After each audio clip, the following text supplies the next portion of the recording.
tajam, pastikan jurnal mana yang mau kita sasar. Sebelum ke lapangan pun kita pastikan dulu jurnal mana yang mau kita sasar, lalu kita cek bagaimana gaya penelitian dari jurnal tersebut, bagaimana gaya bukan hanya cara penulisannya ya, tapi bagi data apa saja yang dibutuhkan. Biasanya jurnal akan membutuhkan banyak sekali data-data yang bersifat kuantitatif, meskipun riset kita kualitatif, biasanya kalau ada angka-angkanya akan lebih mudah dipahami gitu ya. Nanti mungkin kita akan buat kartu kontrol gitu ya untuk mengecek progres, tapi jangan takut gitu ya. Saya mau mereduksi biasanya ada ketakutan yang seharusnya tidak terjadi di perguruan tinggi gitu ya. Yang kita mau bangun adalah bagaimana kita bertanggung jawab terhadap apa yang sudah kita sepakati. Dan seperti yang sering banyak beredar di sosmed, tugas dosen itu ada banyak sekali ya, seperti siapa namanya tuh, Dr. Strange ya, panitia ini, panitia itu gitu ya, ada tangannya banyak. Bahkan kemarin Bayu di WRC dia mengeluh, tugas dosen mulai dari ngangkat bangku sampai nulis standar Scopus gitu ya, paginya ngangkat bangku, siangnya ngajar, malamnya nulis jurnal dengan standar Scopus gitu ya. Jadi tugas kita itu luar biasa sekali gitu ya. Selamat malam Bu Dr. Ratna di tempat praktek ya. Terlambat. Nggak apa-apa, saya juga baru datang nih, HP saya ketinggalan di kampusnya, saya lari-lari nyari HP ke kampus. Oke, kita mulai dengan presentasi salah sharing. Saya tidak lebih pintar dari Bapak Ibu, tetapi kalau kita saling berbagi, Bu Ratna melihat apa yang dibuat oleh Bu Indah melihat apa yang dibuat oleh Pak Dokter melihat apa yang dibuat oleh Pak Yoga. Jadi kalau kita saling melihat, maka kita bisa saling belajar. Idenya seperti itu, gitu ya. Siapa yang bisa presentasi pertama? Mungkin 5 menit latar belakang kenapa membuat penelitian ini, gitu aja sih yang paling penting. Kita lihat nanti kita akan coba cari tahu gap apa yang mau kita isi, dari gap yang mau kita isi, lalu nanti kita akan rumuskan metode apa yang paling tepat untuk mengisi gap itu. Siapa yang bisa volunteer mengisi pertama?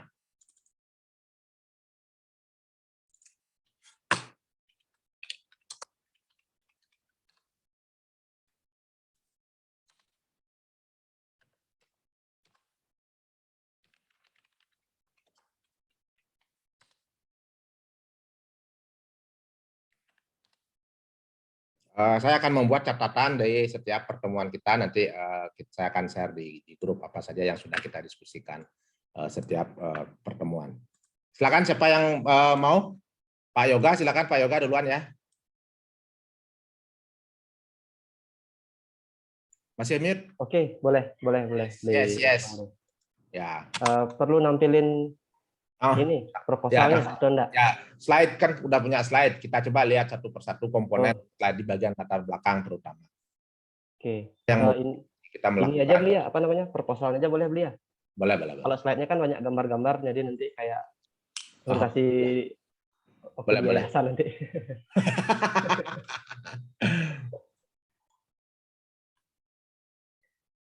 Oke, udah kelihatan dia?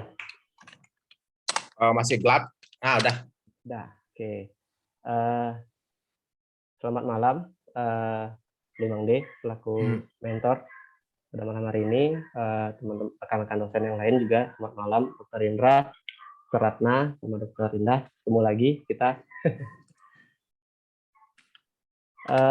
Judul yang saya ambil untuk penelitian ini adalah biodiversitas, persebaran, dan status konservasi kumpulan ikan di kawasan ekowisata Taman Hutan Raya Ngurah Rai, Denpasar, Bali. Latar belakang kenapa saya ngambil penelitian ini, karena ekosistem mangrove itu merupakan ekosistem yang penting gitu ya, ekosistem fundamental yang penting untuk dunia perikanan, karena mangrove itu merupakan pertemuan antara ekosistem daratan gitu, perairan dari darat, sungai, danau itu muaranya ke mangrove gitu. Kemudian dari laut juga bersisiannya dengan ekosistem mangrove. Jadi ekosistem mangrove ini merupakan ekosistem tempat kumpulnya ikan gitu. Jadi ikan banyak kumpul di sana, lalu banyak melakukan kegiatan atau banyak melakukan aktivitas ekobiologisnya, seperti itu, mulai dari nursery ground, mulai dari spawning ground seperti itu, atau habitat untuk mencari makan seperti itu. Jadi hektik sekali di ekosistem mangrove ini. Ada banyak ikan gitu, mulai dari perairan tawar sampai juga di perairan laut itu mereka kumpul di sana seperti itu. Mau makan, mau memijah atau kawin itu mereka di sana. Nah, kenapa saya milih ekosistem mangrove yang di Tahura? Karena berdasarkan penjelajahan pustaka saya, itu belum banyak penelitian di ekosistem itu, di mangrove di sana. Sebelumnya sudah ada dilakukan di sana, itu adik tingkat saya, ini adik Guna ini, adik tingkat saya, dia menemukan 14 spesies ikan. Tapi itu sudah dilakukan tahun 2018, kurang lebih 4 tahun yang lalu. Nah, kemudian saya ingin mencoba memperbaharui informasinya, ditambah dengan persebarannya seperti apa, apakah dia menyebar di mulut muara atau dekat dengan laut, karena secara teori mangrove ini salinitasnya naik turun, salinitas itu kadar garam. Salinitasnya naik turun mulai dari 0 sampai dengan 15, kadang juga sampai dengan 20. Gitu, sampai ke dekat-dekat laut itu bisa sampai 20. Jadi secara teori saya melihat nih di mulut sungai, di mulut muara ini apa sih ikan-ikan yang sana banyak menyebar, kemudian di wilayah tengah itu apa, terus wilayah dekat laut itu apa, seperti itu. Nah itu masuk ke metodenya. Jadi saya ini wilayah lokasi ininya, wilayah lokasi samplingnya. Jadi di sini itu merupakan aliran sungai. Aliran sungai Tukat, aliran sungai, daerah aliran sungai Tukat Badung seperti itu. Kemudian ini sudah daerah tengah-tengah mangrove, ini dekat ke laut seperti itu. Kemudian daerah stasiun 4 ini itu dekat habitat mangrove yang tumbuhnya alami. Seperti itu. Kalau yang di sini itu semayan seperti itu. Di sini itu yang alami. Ini karakteristiknya, saya bagi jadi karakteristik sesuai yang saya katakan tadi. Kemudian ngambil ikannya itu pakai jaring insang, itu saya pakai jaringnya berbagai ukuran, karena memang di mangrove itu mulai dari ikan yang kecil banget sampai ikan yang gede banget itu ada. Barakuda pun sering main ke mangrove, daerah mangrove, sampai sidat pun sering main ke daerah mangrove. Seperti itu. Glass eel-nya yang kecil-kecil yang dikenal itu sering main ke daerah mangrove. Kemudian preservasinya saya pakai formalin, direndam sejam dulu, terus alkohol direndam sejam lagi. Oke. Jangan masuk ke sana dulu. Oke. Ya. Ini kita belum tahu apa yang mau kita cari tahu gitu ya. Oke. Jadi metodenya kayak gitu. Oke, kalau saya tidak salah tangkap, ini mau mencari tahu apa jenis-jenis ikan yang ada di mangrove hari ini gitu ya, kalau nggak salah ya. Benar nggak? Betul. Boleh saya yang share screen? Boleh. Ini dari yang saya tangkap ya. Nanti Yoga boleh menyanggah. Jadi dari yang saya tangkap tadi, apa yang dijelaskan oleh Yoga, yang pertama adalah ada pernyataan mangrove sangat penting karena merupakan pertemuan antara ekosistem darat dan laut sehingga menjadi tempat berkumpulnya ikan. Betul ya? Betul. Nah, aktivitas ikan, nah ini sebutkan sekarang apa saja aktivitas ikan kan tadi sudah disebutkan ya. Nah, lalu ada ketertarikan dari peneliti untuk melakukan, saya enter aja ya. Nah, hal ini menimbulkan banyak minat penelitian terhadap mangrove, betul ya? Betul. Nah, di sini ada siapa saja yang pernah melakukan penelitian tentang mangrove, itu yang belum disampaikan ya. Jadi di sini mungkin secara umum siapa saja dan tahun berapa terdapat penelitian tentang mangrove. Itu yang belum disebutkan. Ini belum ke Tahura tempat site-nya kita, tetapi secara umum di seluruh dunia mungkin ya. Kita bisa cari tahu bahwa penelitian terhadap mangrove ini sudah banyak dilakukan. Kenapa? Karena ada banyak yang berminat. Siapa yang berminat ini? Misalnya bidang ilmu biologi, bidang ilmu ekonomi, bidang ilmu apa saja yang melakukan, yang tertarik terhadap mangrove ini. Nah, itu membuktikan bahwa mangrove ini memiliki nilai ekonomi, memiliki nilai konservasi, memiliki nilai apa gitu ya. Nah, Iya, setelah kita melihat itu bahwa ada nilai-nilai itu di dalam hutan mangrove, baru kita terjun ke tempat lokasi tempat kita melakukan penelitian di Tahura Ngurah Rai ya ini ya, Yoga ya. ya beli betul. Bli. Nah, sekarang kita masuk. Nah, itu baru secara umum sekarang di Tahura Ngurah Rai gitu ya. Tempat penelitian sudah yang akan dilakukan sudah ada beberapa penelitian. Nah, kita sebutkan lagi yang sudah ada di Tahura ini. Nah, sebutkan apa saja yang sudah dilakukan. Si X tahun 2011 melakukan penelitian di hutan mangrove menemukan bahwa tingkat pencemaran berpengaruh terhadap apa. Sementara si A pada tahun sebelumnya, tahun 2019 atau 2010 gitu, menemukan bahwa habitat hutan mangrove sangat rentan terhadap apa gitu ya. Nah, lalu tahun berikutnya, misalnya tahun 2020, si X menemukan bahwa terjadi pengurangan habitat ikan di hutan mangrove ini. Akibat apa gitu ya. Nah, jadi ini apa saja yang sudah dilakukan, tahun berapa dilakukan, siapa saja yang sudah melakukan gitu ya, siapa saja yang sudah melakukan gitu ya. Melakukan gitu ya. Apa saja motivasinya gitu misalnya ya, kita bisa sebutkan di situ. Lalu apakah ada pertemuan apakah ada perbedaan antara periset A dengan periset B dengan periset C? Apa yang menyebabkan berbeda? Mungkin karena tahunnya berbeda, maka terjadi perbedaan hasil. Atau karena ada perbedaan metode yang digunakan, terjadi perbedaan hasil. Atau beda fokus penelitian, ada yang fokusnya di ekonomi dengan yang fokusnya di konservasi, menimbulkan perbedaan hasil penelitian. Nah, yang belum ada orang melakukan adalah ini gitu ya. Nah, inilah yang akan Yoga lakukan gitu ya kira-kira ya Yoga ya. Oke, Bli, baik.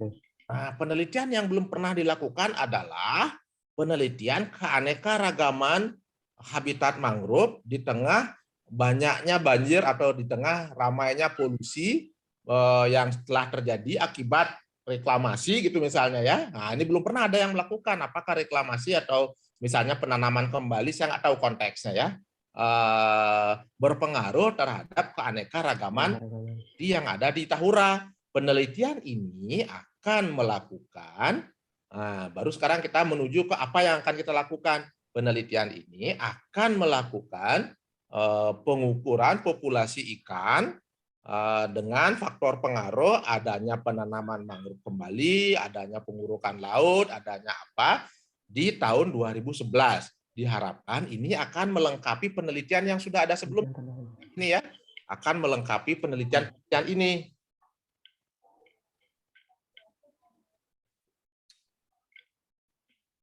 Kira-kira gitu kira-kira Yoga. Masuk akal nggak kira-kira? Sangat masuk akal nih. Ya, jadi supaya kita tidak mengulangi apa yang orang sudah lakukan.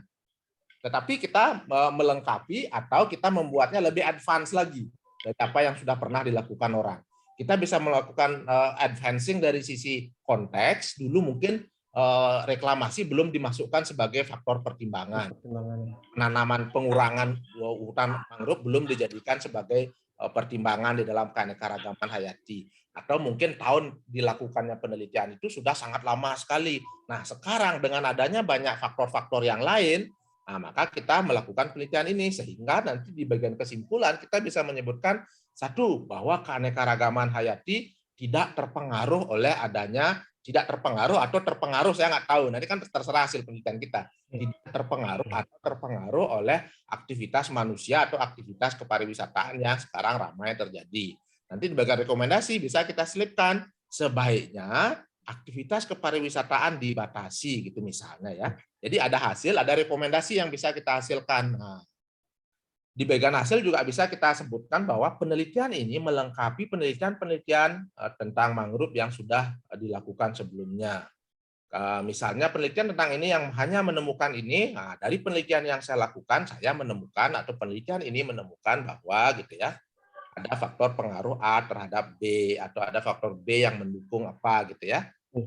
Nah, setelah kita tahu apa yang mau kita lakukan, baru kita ini metodenya ya. Metode yang akan saya gunakan gitu ya. Nah, ini jadi apa yang belum dilakukan ini dari sisi teori ya. Nah, sorry ini saya suka salah suka typo. Dari sisi teori apa yang akan kita lakukan, dari metode apa yang akan kita tawarkan, dari sisi temporal waktu tadi ya, temporal itu tidak harus dari sisi tahun, tapi dari sisi aktivitas juga ya. Temporal itu misalnya setelah adanya boom pariwisata massal, gitu kan, itu juga bisa kita masukkan sebagai komponen waktu. Setelah dibangunnya jeti misalnya oleh nelayan setempat, ada membangun jeti. Setelah misalnya dilakukan penanaman kembali oleh pemerintah, itu bisa juga kita sebutkan sebagai sisi temporal, sisi waktu gitu ya. Jadi ada chunk waktu, ada potongan waktu yang bisa kita jadikan sebagai waktu. Nah, itu akan membuat penelitian kita, yang pertama dia akan unik dibandingkan dengan penelitian yang sudah ada sebelumnya. Yang nomor dua, dia akan kontributif terhadap gap yang belum pernah diisi. Nah, yang ketiga, dia akan reliable, karena dengan begitu kita bisa tahu metode yang kita tawarkan akan menjadi sangat reliable. Dan itu nanti orang yang membaca juga akan langsung tahu, wah ini kan sudah pernah, supaya tidak seperti itu gitu ya. Ini sudah tahun lalu sudah pernah, tapi kita menawarkan nih barang baru nih gitu ya. Nah, jadi tidak hanya dari sisi lokasi tahuranya, tapi dari sisi teori, saya menemukan teori baru bahwa aktivitas kepariwisataan memiliki dampak terhadap keanekaragaman hayati misalnya ya, atau misalnya dampak adanya penanaman kembali bisa misalnya mengundang ikan baru untuk datang, bisa. Saya nggak tahu, itu sangat tergantung nanti dari hasil penelitian kita. Nah, jadi dengan begitu kita tidak lagi sekedar mengganti tempat gitu ya, mengganti lokasi. Sudah dilakukan di Jawa Barat, sekarang saya lakukan di Bali supaya tidak begitu. Tapi memang benar-benar ada sesuatu yang mau kita cari tahu di Tahura ini. Dan ini akan memperkuat teori tentang keanekaragaman hayati di seluruh dunia gitu ya, bukan hanya Tahura Ngurah Rai hanya menjadi contoh kasusnya. Nah, jika misalnya di Lombok mau mengembangkan pariwisata, dia bisa meminjam teori yang sudah kita hasilkan. Nah, itu misalnya ya, Yoga ya. Ya, siap nih. Masuk akal nggak kira-kira? Sangat masuk akal deh. Ya, saya soalnya bukan orang perikanan. Saya orang perbetonan. Punya beton. Nah, yang penting adalah kita melakukan advancing terhadap penelitian yang sudah ada sebelumnya, lalu kita bisa menawarkan pandangan-pandangan terbaru dari hasil penelitian kita. Kita bisa bukan kemarin ya, beberapa hari yang lalu Pak Dokter dan saya sempat berdiskusi kenapa sih peneliti di Warmadewa tidak bisa mengkritik pemerintah. Nah, kalau misalnya Yoga bisa menghasilkan penelitian yang baik, Yoga bisa mengkritik pembangunan Tahura. Ini loh, penelitian saya tahun 2022 menemukan bahwa aktivitas X berpengaruh terhadap menurunnya populasi gitu ya. Bahwa penanaman kembali sebetulnya rugi karena penelitian saya menunjukkan tidak begitu gitu ya. Jadi supaya kita bisa punya posisi tawar yang kuat setelah kita melakukan penelitian ini. Benar-benar kita mendapatkan hasil yang bisa kita jadikan sebagai senjata untuk secara ilmiah berdebat gitu ya.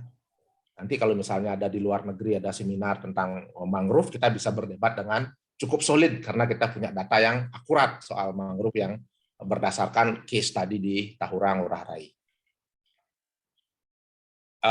Bisa ya Yoga ya, kira-kira pasti bisa lah ya. Bisa, sekarang nih. Ya, nanti dari situ baru kita kembangkan metode apa yang paling tepat. Ya, misalnya saya mau mengukur pengurangan Tahura, maka kita bisa menggunakan drone misalnya, ya, berapa berkurangnya. Mau melakukan pengukuran luas area Tahura dari tahun sekian, lalu beberapa pengurangannya misalnya bisa pakai analisis peta. Dari peta bisa kita lihat dulu tahun sekian segini banyaknya, lalu ada berkurang lagi gitu ya. Nah, itu dari sisi konteksnya. Lalu dari sisi temporal kita bisa lihat misalnya dari dokumen pemerintah ada kebijakan soal pengurangan hutan mangrove atau soal tukar guna hutan misalnya. Jadi kita bisa analisis juga itu ya, analisis dokumen atau arsip ya, archival analysis. Di samping tentu saja yang tadi Yoga sudah sebutkan bahwa kita akan menyelam, menangkap ikan menggunakan formalin dan seterusnya. Jadi ini akan jadi penelitian kita akan menjadi komprehensif ya. Dan saya tahu ini akan menjadi cukup demanding di tengah kesibukan kita yang harus mengangkat-angkat bangku paginya itu ya. Harus bikin spanduk gitu dulu, pasang spanduk dulu paginya, malam tulis standar Scopus gitu ya. Nah, kita akan pelan-pelan. Jadi saya target kami di WRC adalah kita bisa melihat persoalan secara jernih dulu gitu ya. Persoalan apa yang secara jernih yang bisa kita tangkap dari fenomena yang ada sekarang. Ada teori, ada fenomena di lapangan, ada banyak penelitian yang sudah dibuat, lalu bagaimana caranya kita melihat ketiga hal ini, lalu kita menempatkan diri kita di dalam perdebatan itu. Perdebatan teori, perdebatan konteks, perdebatan kesenjangan tadi. Itu kira-kira. Itu kira-kira. Teman yang lain ada ini? Ada yang mau diskusi? Silakan Pak Dokter Indra, Bu Dokter Ratna atau Bu Indah.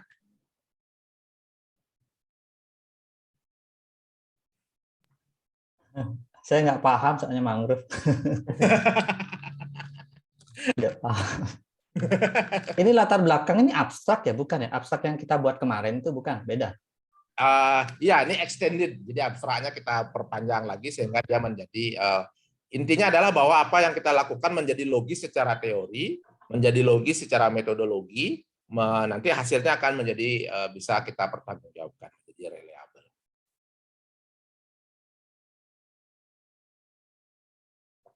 Saya belum dikasih abstraknya sama Mira, sudah ngumpul ya? Yang saya minta hari Selasa itu. Sudah, Dok. Dok sampean. Sudah, email. Wah, ini Mira nih. Saya WA ke Mira, tapi Mira bilang minta tolong untuk email. Saya paham sih nanti WA-nya kepenuhan ya. Email juga. HP-nya kepenuhan mungkin. Nah, mungkin dia lupa ngasih tahu saya. Nah, Pak Dokter nanti boleh cerita soal abstraknya ya, yang kemarin ya. Nah, nanti setelah itu bagian latar belakang ini tinggal kita perpanjang di Tahura Ngurah Rai. Sudah ada beberapa penelitian, ini tinggal kita perpanjang menjadi beberapa kali lagi ya. Sehingga dari latar belakang ini kita ketemu rumusan masalah gitu ya. Ini rumusan masalahnya. Ini identifikasi dulu ya, kita identifikasi masalah. Kita identifikasi apa yang belum dilakukan, baik dari sisi teori, dari sisi metode, atau dari sisi temporal atau konteks gitu ya, temporal atau konteks.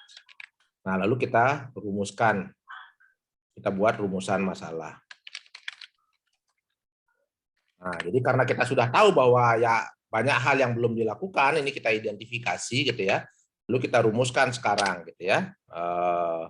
Misalnya apa? Bagaimana metode yang tepat gitu misalnya ya untuk melakukan penelitian mangrove.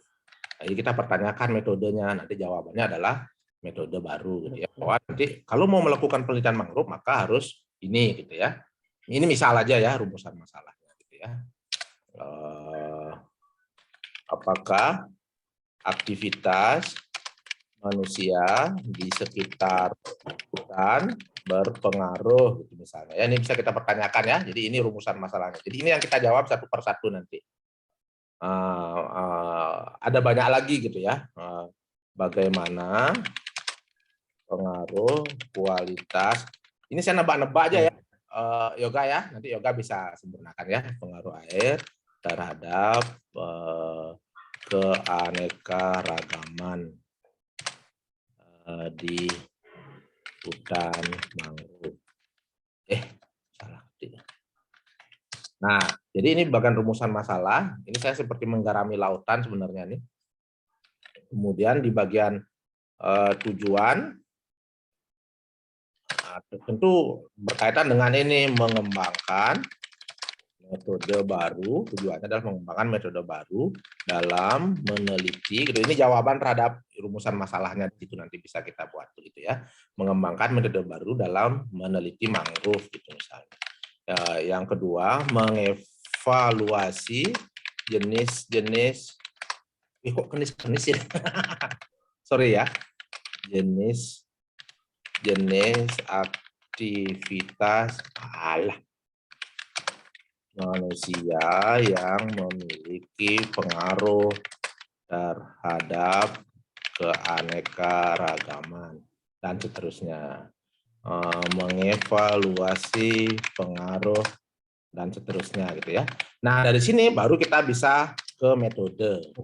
Pertama, metode mengembangkan ini adalah kita melakukan studi literatur gitu ya. Yang pertama ini ya, karena kita mau mengembangkan ini metode baru. Nah, kita studi dulu lalu dan merumuskan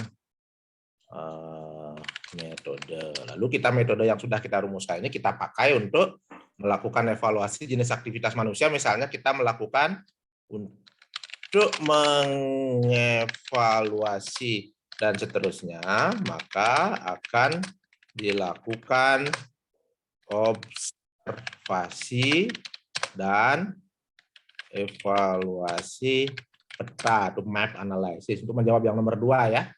Nah, untuk menjawab yang nomor 3, pengaruh kualitas air, melakukan pengukuran kualitas air dengan, nah saya nggak tahu nih ya.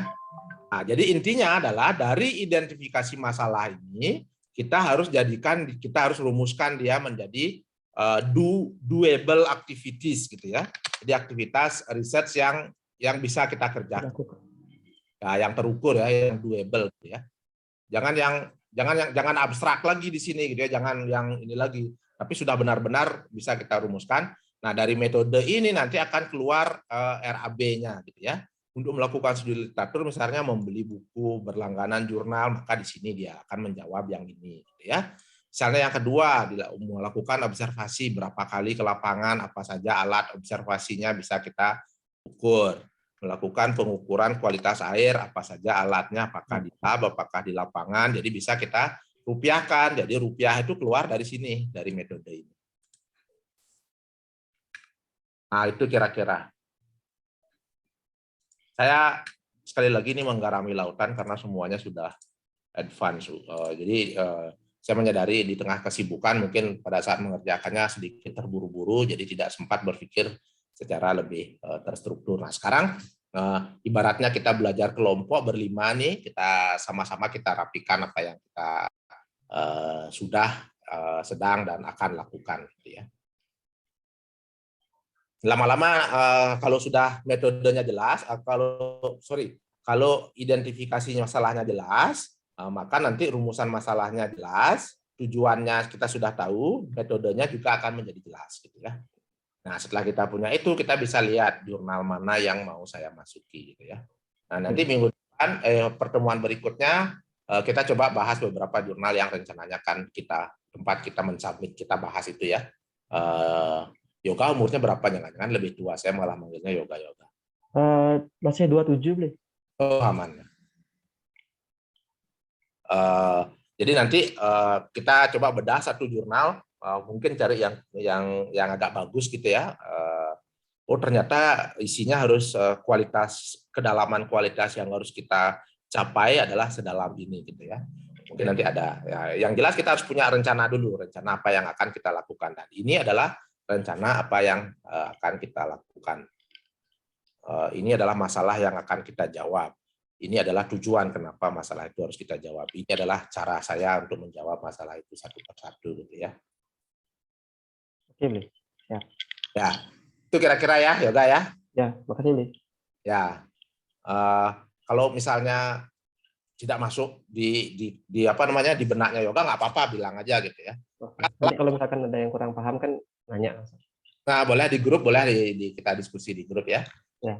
Lagi ide grup itu adalah kita punya kelompok belajar untuk sama-sama kita saling mendalami penelitian yang sedang kita kerjakan. Oke, thank you Yoga. Siapa berikutnya? Saya. Hah? Ya, Ratna. Rebutan ya, Dokter Ratna sama Dokter. Mumpung saya ada pasien, Bang Raju. Raga sekelas pasien. Ya. Izin share screen, G. Silakan. Beli Mang De kayaknya. Sorry. Ya, sorry. Setelah ini melihat review yoga, latar belakang saya kurang tajam. Kok nggak pede gitu sih?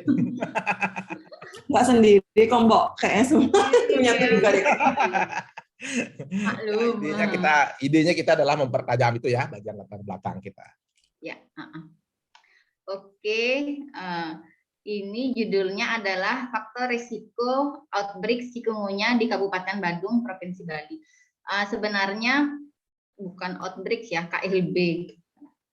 Kejadian luar biasa ini. Di bahasa Inggrisnya sama outbreak. KLB sama wabah baru beda. Tapi kalau bahasa Inggrisnya harusnya sama, Raju. Tapi nggak apa-apa bahasa Indonesia KLB. KLB kan wabah. Nah, Wabah sama KLB baru beda kan, tapi bahasa Inggrisnya outbreak. ya outbreaks di bahasa Indonesia kan saja. Ya, sip, sip, sip. Oke, latar belakangnya. Nah, mendengar pemaparan Bimangde tadi kepada Yoga, saya kira untuk yang saya masukkan ke latar belakang kemungkinan bukan secara mayoritas tidak tentang virus chikungunya, re-emerging, outbreaks maupun ini apa namanya fase-fase dari perjalanan penyakit. Tetapi mungkin saya nanti akan lebih bahas tentang kasus kejadian luar biasa chikungunya di Kabupaten Badung, di mana dia banyak dilaporkan pada Puskesmas nomor 1. Mungkin itu. Sebelumnya saya membuat malah banyak tentang virus, kemudian fase-fase itu. Gimana, Blimang deh? Ya, oke, itu sesuatu yang sangat normal gitu ya. Saya juga dulu begitu. Saya menganggap bahwa orang yang membaca harus saya edukasi dulu dengan apa itu chikungunya, fase-fasenya seperti apa gitu ya. Tapi seringkali adalah reviewer kita adalah bukan dari bidang ilmu kita. Jadi kalaupun kita menyebutkan itu, dia tidak akan pay attention terhadap hal itu. Jadi ada baiknya pertama adalah misalnya ya chikungunya merupakan fenomena sudah lama apa baru nih ya? Lama. Sudah lama ya, sudah di tahun berapa? Lama, sama kayak dengue, nyamuknya sama kok. Oh sama ya, fenomena Cuma lama. dulu alat tesnya nggak banyak. Sekarang banyak ya, Raju ya. Pidan ulian sing nawang gitu. Sebenarnya ada, cuma nggak dites saja. Ya. Oh gitu. Ini mengancam, apa yang diancam oleh si chikungunya ini? Kualitas hidup Oke. pasien, karena kebanyakan pasiennya kan tidak bisa bekerja. Bahkan sampai ada yang keluhannya mialgia atau nyeri otot, nyeri tulangnya tuh sampai ada 2 bulan. Jadi Iya, poliartritis, betul. Ya, jadi dari segi apa ya, mereka disabilitasnya menjadi tinggi sehingga kemampuan untuk bekerja itu menurun dalam satu waktu. Misalnya dari 214 orang, jika nanti ditemukan memang banyak pada usia-usia produktif misalnya, jadi pada satu tempo 2 minggu sampai 1 bulan tersebut rata-rata mereka memang tidak bisa bekerja. Itu angka kematiannya memang rendah, tetapi angka kesakitannya itu sangat pada pasien ini. Oke, kita coba bedah ya, Bu Dokter ya. Saya sekarang giliran ini share screen. Jadi sekali lagi bukan berarti ini ya, kita belajar bareng ya. Kita coba bareng-bareng gitu ya. Saya belum nulis tapi kita tulis bareng-bareng aja. Nah ini ya, chikungunya merupakan fenomena lama yang mengadang kehidupan masyarakat. Selama ini akibat yang ditimbulkan, gimana ya caranya mengatakan bahwa tingkat kematiannya tidak tinggi gitu. Gimana caranya? Memang tidak ada. Tidak ada ya? Kecil sekali, tetapi meskipun gini aja kita, meskipun tingkat kematian akibat virus ini cukup rendah, tetapi ia juga mengancam produktivitas gitu misalnya, produktivitas ekonomi masyarakat. Nah, misalnya kita membuat klaim kecilnya angka kematian menyebabkan virus ini sering diremehkan gitu misalnya ya, saya nggak tahu ya, virus ini sering tidak dianggap sebagai prioritas penanganan. Ini misal aja nih ya. Ya, apalagi misalnya sekarang dibandingkan dengan COVID ya. COVID gitu ya. Nah, ini kita tahu di depan. COVID dikesampingkan mungkin dari segi program atau biaya lebih diforsir ke penanganan COVID di dinas kesehatan. Nah, jadi ini pandangan umum masyarakat kita taruh di depan gitu ya. Lalu kita selipkan kenapa ini penting sebenarnya kita bahas, itu yang paling utama ya. Kecilnya angka kematian menyebabkan virus sering tidak dianggap sebagai prioritas penanganan. Ini misalnya gitu misalnya ya, outbreak ke tahun berapa, gitu. Misalnya kita punya data ya, bahwa tidak diperhatikan ya, tidak begitu diperhatikan, gitu misalnya. Jadi kita buat pernyataan bahwa virus ini ada, cuman tidak banyak yang memperhatikan. Jadi kita sebutkan ada data-datanya. Nah, di sini bisa kita selipkan penelitian si A, si B, si C gitu ya. Penelitian si A menyebutkan bahwa risiko kematian oleh virus ini sangat kecil. Sementara si B mengatakan cepatnya penyebaran, misalnya aja nih ya, bisa mengancam sendi kehidupan masyarakat secara umum gitu misalnya ya. Nah, mana dia nih? Ini misalnya kita tulis si B 2002 gitu misalnya ya. Nah, di sini yang si A mana dia nih?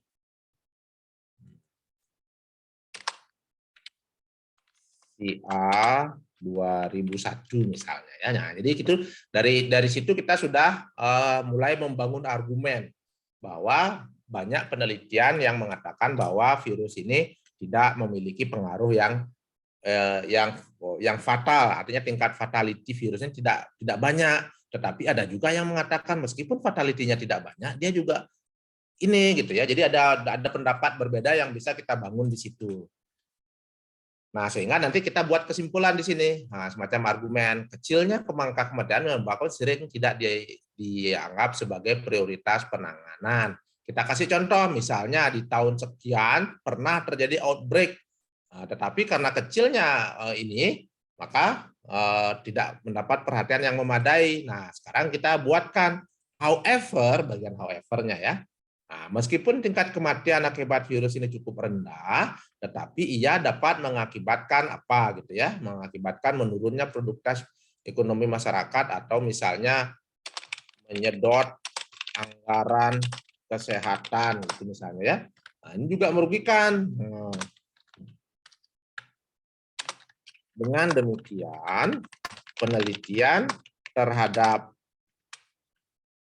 KLB ini masih relevan untuk dilakukan. Nah, ini yang paling pernyataan ini yang kita cari dari proposal gitu ya. Pernyataan bahwa apa yang saya lakukan itu penting gitu ya. Nah, kalau kita sudah bisa di situ satu step selesai.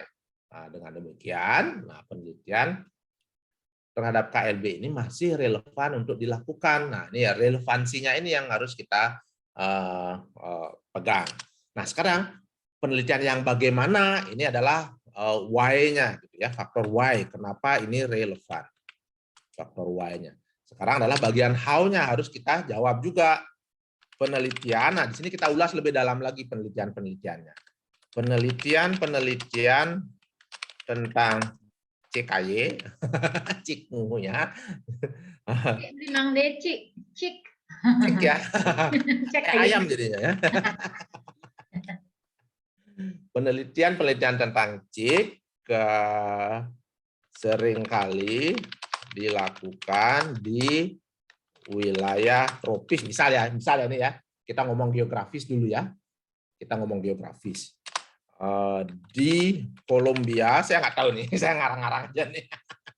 Penelitian tentang cicik ini menghasilkan kesimpulan, ini ada si C yang dari Kolombia ya, 2021 misalnya ya. Nah, penelitian si C tersebut sejalan dengan apa yang dilakukan oleh si D di wilayah Vietnam. Jadi kita secara geografis kita coba lihat dulu di mana sih orang melakukan penelitian ini. Nah, itu yang menyebabkan kita penting memahami apa yang sudah dilakukan oleh orang lain gitu ya. Nah, di wilayah Vietnam. Nah, ini kita kasih tahu si D 2000. ID 2020 gitu ya. Dari analisis terhadap wilayah geografis gitu misalnya ya, dapat disimpulkan ada pola saya nggak tahu pola-pola apa di situ ya. Nah di Indonesia, nah sekarang kita masuk ke konteks sama kayak punya Yoga tadi ya. Di Indonesia penelitian CIK banyak dilakukan di mana gitu ya. Sejauh ini penelitian tentang CIK di Indonesia berfokus pada masalah apa yang secara umum sudah dilakukan oleh berfokus pada masalah kita cari tahu ya. Jadi kita harus baca ya, dokter ya. Nah ini CE 2000. Ini kita harus banyak punya nih ya, CF 2003. IG 2005 lebih 2005. Nah, jadi berdasarkan 3 penelitian ini kita menyimpulkan bahwa yang penelitian tentang cikungunya berfokus pada masalah ini karena kita sudah membaca 3 penelitian ini, jadi kita bisa membuat kesimpulan itu. Nah, dari penelitian tersebut belum ada yang melakukan analisis. Ini bisa tentang atau bisa dengan atau bisa di wilayah. Jadi yang kita pertanyakan adalah si cikungunya ya, analisis tentangnya. Ini bisa kita pertanyakan metodenya, bisa kita pertanyakan wilayahnya gitu ya. Misalnya penelitian tersebut belum ada yang melakukan analisis akibat dari cikungunya terhadap anggaran kesehatan daerah, gitu. Berarti dia bendanya yang kita pertanyakan. Belum ada yang melakukan analisis cikungunya dengan metode gitu ya, berarti metodenya yang kita pertanyakan. Atau belum ada yang melakukan penelitian tentang cikungunya di Kabupaten Badung, wilayahnya yang kita pertanyakan gitu ya. Jadi atau bisa semuanya tentang ini dengan metode ini di wilayah Kabupaten Badung gitu. Bisa ketiganya kita highlight. Nah, dengan begitu kita sudah terfokus penelitian kita, tidak akan mengulangi yang dibuat oleh si EFG, tidak mengulangi yang dibuat oleh si CD, tidak mengulangi apa yang dibuat si A dan si B gitu ya. Penelitian kita menjadi sangat unik gitu ya. Belum pernah ada yang meneliti bagian ininya, belum pernah ada yang meneliti dengan metode ini, belum pernah ada yang meneliti di wilayah ini gitu ya. Jadi kita bisa nyelip di antara para ahli itu. Nah, jadi sekali lagi sama dengan yoga tadi, kalau ada International Conference on Cikungunya, nah, Dr. Ratna bisa dengan lantang berteriak, saya punya data yang belum pernah ada orang meneliti gitu ya. Itu akan menjadi sesuatu yang keren sekali. Nanti saya carikan wartawan Bali Post. Ini cikungunya di Badung ini sudah diteliti oleh Dr. Ratna gitu ya. Nah, karena saya Pak Dokter mungkin tahu saya agak gatel, kita selalu membenarkan apa yang dilakukan pemerintah.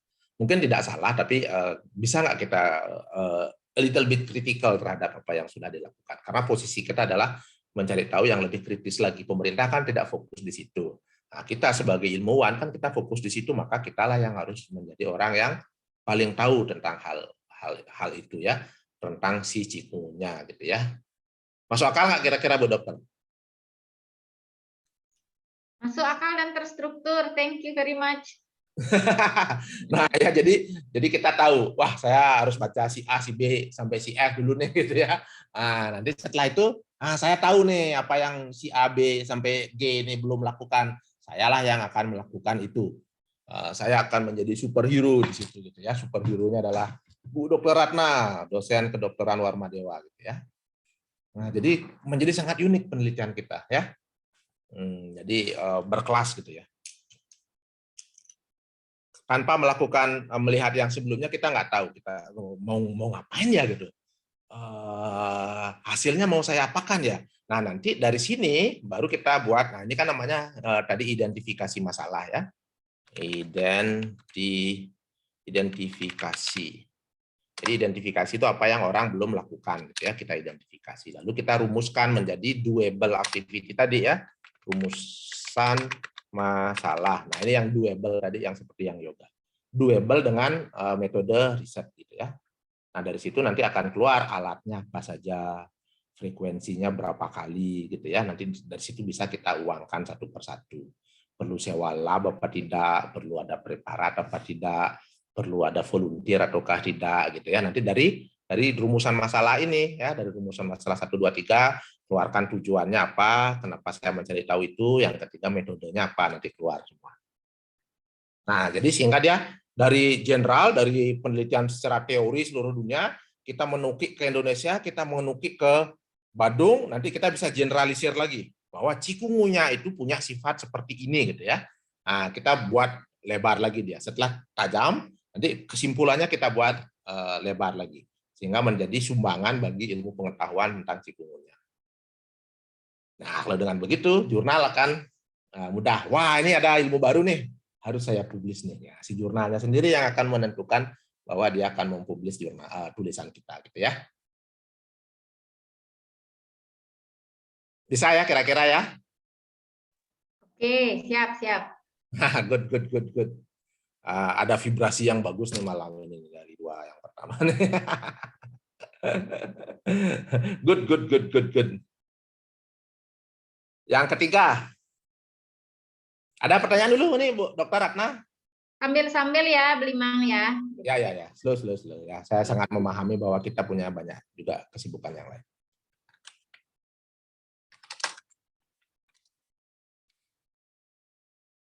Ada pertanyaan Bu Dokter? Sementara di kopi-kopi saja dulu ya. Oke. Siap. Telan dulu. Masukkan ke subconscious mind, nanti akan di-digest. Ya, nanti di digest menyebar ya nanti ke dalam tubuh. Silakan, siapa next? Saya sudah nulis Pak Dokter. Iya, baik. Mungkin bisa share screen-nya kan nggak bisa Oh nembus iya. Sorry. Kecuali saya host baru bisa nendang. Ini ya, Ya. host nih. Baik, ini makanya saya pikir tugasnya sudah saya submit. Nggak Saya apa-apa, tunjukkan tugasnya ya. Nggak apa-apa. Ini saya terjemahkan ke bahasa Indonesia karena saya nggak kepikiran bahwa kita akan ke Scopus itu. Tujuan saya ke Sinta sebetulnya. Tapi kalau ke Scopus ya kita ganti ke bahasa Inggris. Makanya yang PAR itu saya ganti menjadi penelitian tindakan partisipatif kritis. Yang kritis ini usulannya Pak siapa itu yang dari UNUD itu. Menggunakan model pentahelix, kesehatan lingkungan berbasis masyarakat dan seterusnya. Saya mau mengaku dulu ya, sebenarnya partner saya ini spesialis kulit, jadi dia betul-betul nggak minat di bidang ini. Maunya saya ngambil Raju, tapi Raju udah ngajuin, nggak bisa. Kalau Raju minat karena kami sering ke sana, ke Payangan maksudnya. Kemudian Pratnya sudah pernah ngajuin 2 kali. Raju itu saya beli Mang De, Raju itu saya maksudnya. Ratna Juwita itu Raju panggilannya. Ratna Juwita kan ngajuin nggak bisa. Terus Pratnya udah 2 kali, berarti udah pernah nggak boleh kan? Ada kali dia ngajuin. Terus ngajak ini akhirnya terus si itu juga ngajuin. Inyen Trisna itu kan juga ngajuin. Sebenarnya dia juga sering ke Payangan. Ya udah deh. Akhirnya saya ambil, makanya saya bingung ketika saya nggak bisa, tolong ajukan yang kedua. Wah pasti nggak bisa, orang dia spesialis kulit, memang bukan public health. Nah baik, saya bacakan aja ya. Ini saya mengikuti botol itu, pola botol. Ya. Model pentahelix telah menjadi model yang diterapkan untuk program kesehatan masyarakat, dan kolaborasi lintas sektoral yang menjadi gagasan utama model ini diyakini memberikan implikasi besar terhadap keberhasilan suatu program. Dalam bidang kesehatan lingkungan, kolaborasi lintas sektoral sudah dirintis dalam dasawarsa 1970-an, 1980-an melalui pembangunan kesehatan masyarakat desa. Pada saat itu, seluruh sektor pemerintah yang terkait, organisasi kemasyarakatan, dunia usaha, dan pemangku kepentingan lain berkolaborasi menggerakkan dan memfasilitasi masyarakat di desa dan kelurahan untuk membangun kesehatan lingkungan. Akan tetapi, akibat terjadinya berbagai krisis, kolaborasi lintas sektoral di bidang kesehatan lingkungan berangsur-angsur melemah. Namun demikian, semangat masyarakat tampaknya tidak hilang sama sekali. Sampai di situ sudah keren sekali. Sisa-sisa semangat tersebut tercermin dari masih bertanya kader-kader di bidang kesehatan lingkungan, misalnya juru pemantau jentik. Walaupun mereka tidak aktif lagi, apalagi semenjak pandemi COVID-19. Hingga saat ini, upaya kesehatan masyarakat di tingkat kecamatan masih dititikberatkan pada pemenuhan cakupan vaksinasi COVID-19, sehingga revitalisasi kolaborasi lintas sektoral di bidang kesehatan lingkungan masih belum digarap. Penelitian tindakan partisipatif kritis ini dilakukan dengan dua kepentingan atau dual imperatif. Yang pertama, dari aspek subjek penelitian tindakan ini akan membantu merevitalisasi program lintas sektoral melalui penerapan model pentahelix di bidang kesehatan lingkungan. Dan yang kedua, dari aspek akademis, penelitian ini akan mengeksplorasi bagaimana kolaborasi pentahelix bekerja dari berbagai perspektif, terutama perspektif masyarakat. Ini memang PAR ini belum saya lihat-lihat belum pernah dilakukan di FKIK Warmadewa. Jadi saya mau mengambil, makanya ke depannya penelitian saya akan selalu seperti ini gitu. Jadi ketika profesor, saya profesor di bidang PAR gitu. Participatory Action Research. Tapi di sisi lain ini karena sesuatu yang pertama saya juga lumayan megap-megap gitu baca bahannya. Terutama istilah seperti dual imperatif, ternyata penelitian ini sekaligus gitu. Ada tindakan yang bisa merevitalisasi dari aspek akademis juga meneliti. Nah, ini yang mungkin belum terbiasa di bidang yang saya sendiri lakukan ya. Penelitian biasanya meneliti gitu. Enggak ada tindakan. Nah, ini sesuatu yang baru yang saya sendiri excited gitu. Makanya saya ambil walaupun grepe. Good. Di situ sudah terlihat. Yang pertama sudah terlihat apa yang sudah sudah pernah terjadi di masyarakat gitu ya. Yang kedua sudah mendemonstrasikan bahwa ada problem di situ gitu ya. Yang ketiga sudah mendemonstrasikan bahwa masih ada peluang untuk melakukan itu gitu ya. Nah, peluang ini yang akan kita manfaatkan untuk apa? Tadi sudah ada dua tujuannya, secara teori dan secara apa tadi itu? Dari tindakannya, satu yang tindakannya untuk revitalisasi, dari akademis untuk melihat bagaimana kolaborasi itu bekerja. Ya, saya sendiri juga baru aja beli nih, arsitektur partisipatoris. Nah, lagi tren. Saya mikir kita sama-sama mau jadi profesor ya, nggak mungkin Mang De duluan sih. Enggak lah. Saya sama dengan tadi siapa yoga 27 ya. Saya juga 27 tapi 21 tahun yang lalu. Jadi udah 48 maksud saya. Ya yoga yang paling kecil kayaknya di sini. Saya meskipun jangan ngurang-ngurangi umur. Dok Indra, Pak Mali. Enggak, saya kan bilang saya 27 tahun, 21 tahun. Saya enggak ngurangi umur karena enggak ada gunanya yoga. Untuk mati tidak harus tua. Contohnya anaknya Pak Ridwan Kamil ya. Untuk mati tidak harus hilang ya. Tenggelam. Jauh lagi. Ya, saya memang wajahnya masih muda, tapi saya sudah tua kok. Raju itu baru awet muda dia. Ya deh, saya yang paling muda ya.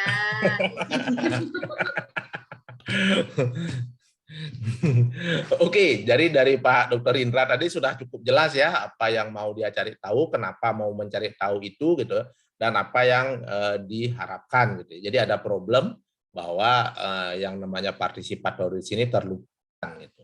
Karena fokus-fokus yang terjadi sekarang sangat dikacaukan oleh berbagai macam kejadian. Nah, padahal peluang untuk melakukan itu masih ada, buktinya masih ada. Strukturnya masih ada di masyarakat, cuman mungkin mereka tidak terkoordinir. Nah, sekarang kita coba tawarkan pendekatan baru, kita manfaatkan struktur yang sudah ada lalu untuk menyelesaikan persoalan yang baru gitu ya. Nah, dari situ nanti kita bisa mengeluarkan secara teoritis apa gitu ya. Nah, kita belum tahu. Tadi Pak Dr. Indra bilang cuman saya belum tahu. Justru karena kita belum tahu kita melakukan penelitian ini gitu ya. Kalau kita sudah tahu ngapain kita melakukan penelitian? Tinggal tulis udah publish gitu ya kalau kita sudah tahu. Justru karena kita nggak tahu ya, maka saya melakukan penelitian ini.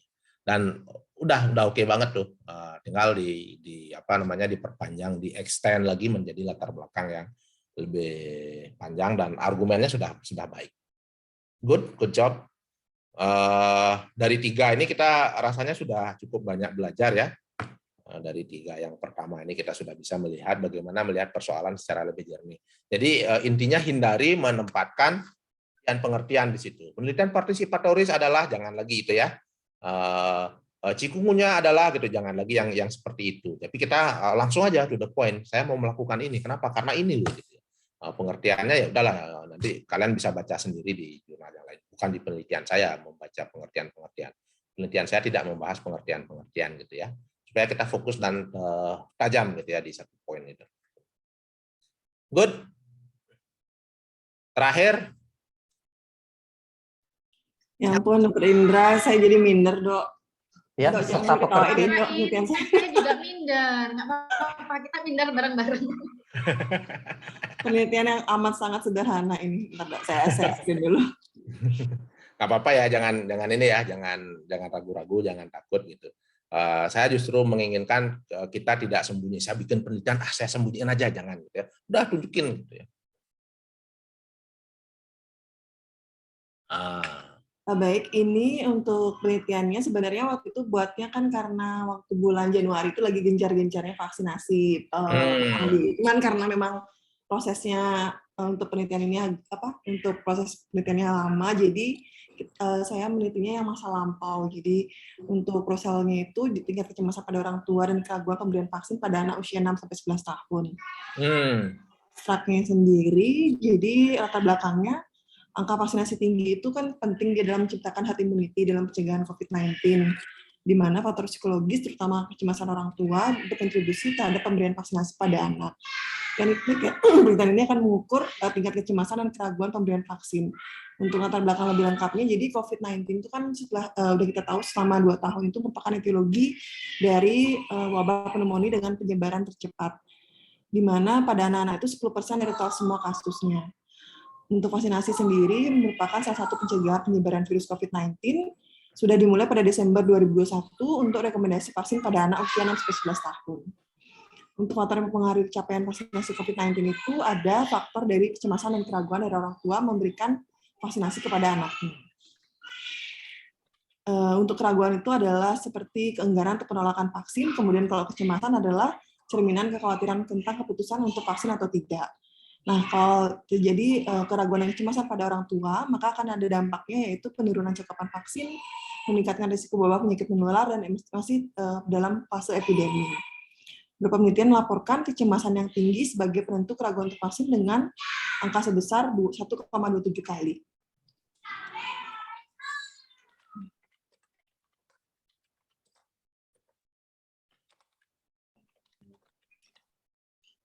Untuk metode yang akan dilakukan itu sudah studi observasional potong lintang, akan dilakukan pada orang tua yang mempunyai anak di sekolah dasar yang sudah mendapatkan vaksinasi COVID-19. Jadi kita memflashback jadinya masa lampaunya, apakah dia sempat ada kecemasan dan keraguan.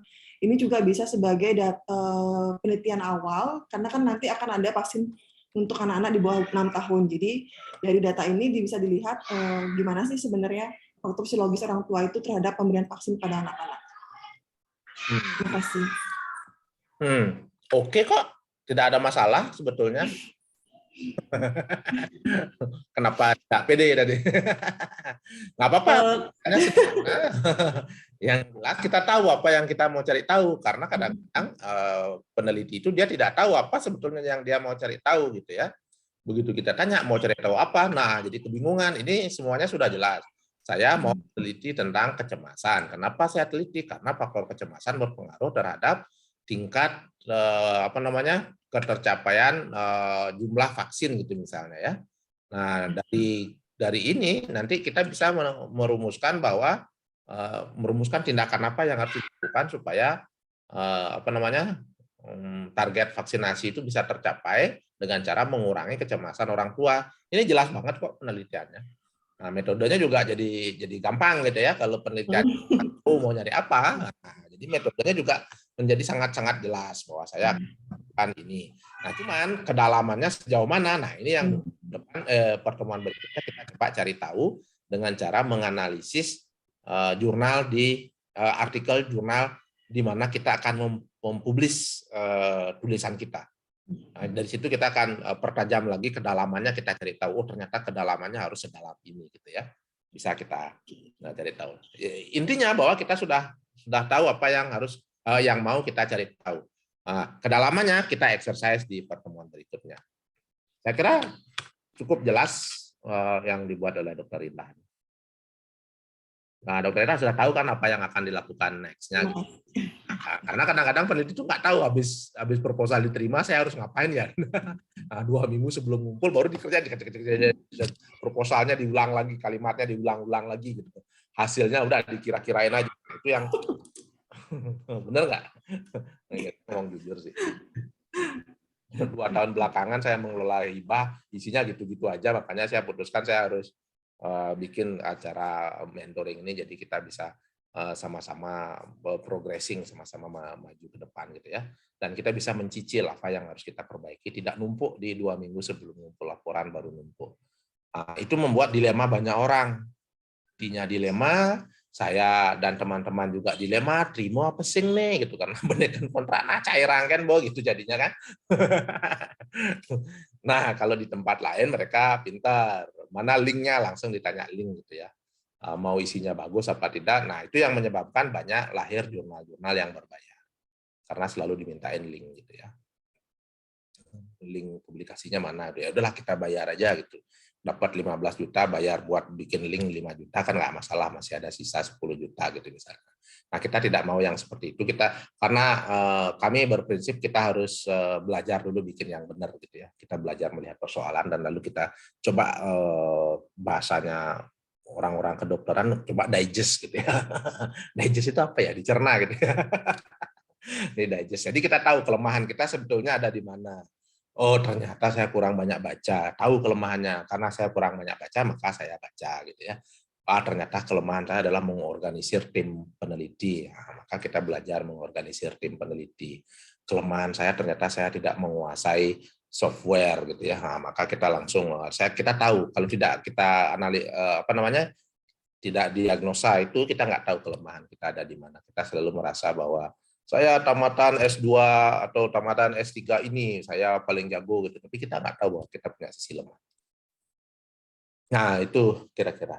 Nah kira-kira ada pertanyaan nggak dari hari ini?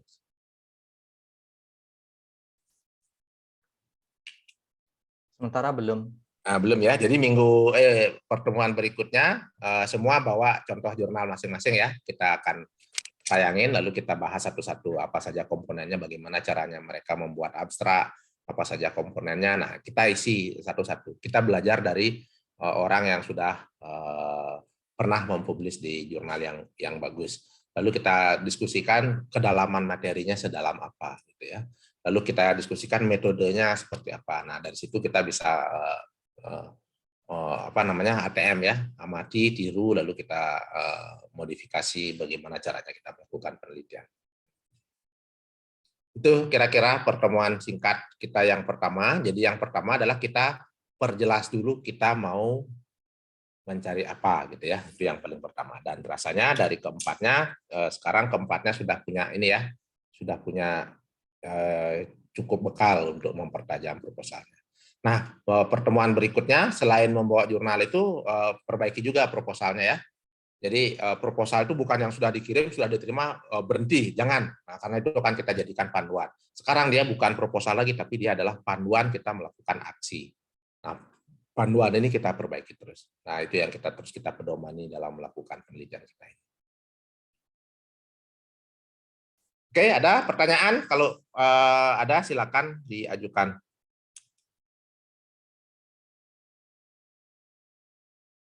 Ini kelas yang terlalu jelas nih, sehingga tidak ada pertanyaan. Kalau di pekerti ini sudah Hutagoji, kan ada pedagogi, andragogi, Hutagoji. Apa itu? Hutagoji. Dok Kalau Indra, pedagogi jangan itu bahas itu, Dok. mual dia, langsung mual ya.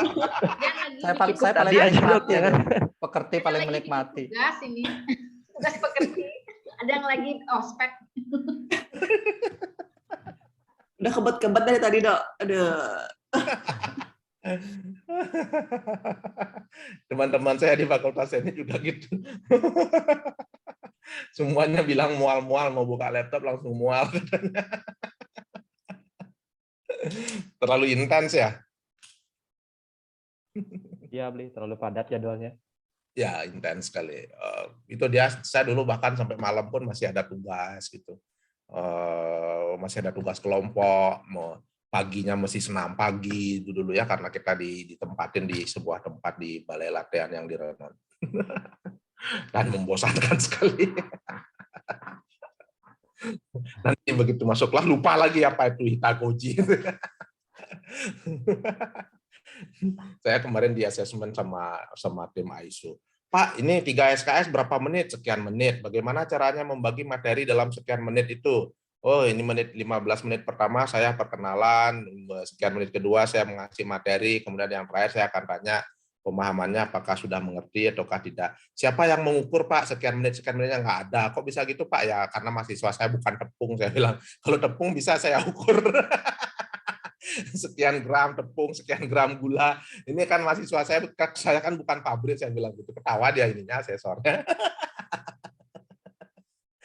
Nggak bisa saya hitung berapa loss-nya. Kalau pakai tepung bisa saya hitung berapa loss di dalam proses. Kita ngukur manusia, susah.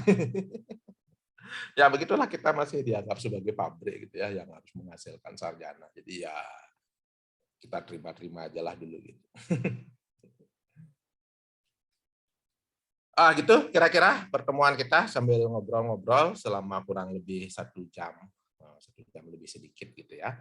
Nah, semoga ada manfaatnya dan nanti kita akan terus berprogres ya. Jadi pertemuan berikutnya diperbaiki bagian latar belakang sampai bagian metodologi. Lalu kita akan lihat contoh, berarti kita akan melihat 4 contoh jurnal gitu ya. Jadi jangan takut beda bidang ilmu, prosesnya sama persis. Cara mencari tahunya kurang lebih ya akan sama gitu ya, tidak akan jauh berbeda, cuman memang tema-temanya berbeda-beda antara yang satu dengan yang lain.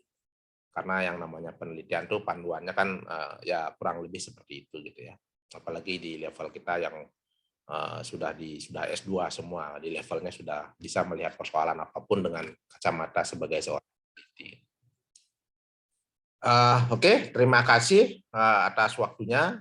Jadi silakan melanjutkan aktivitasnya. Saya juga akan pulang dulu dan mandi. Belum, saya masih di kampus nih. Sudah pulang, balik lagi Raju. Balik lagi saya tadi. HP-nya kecak.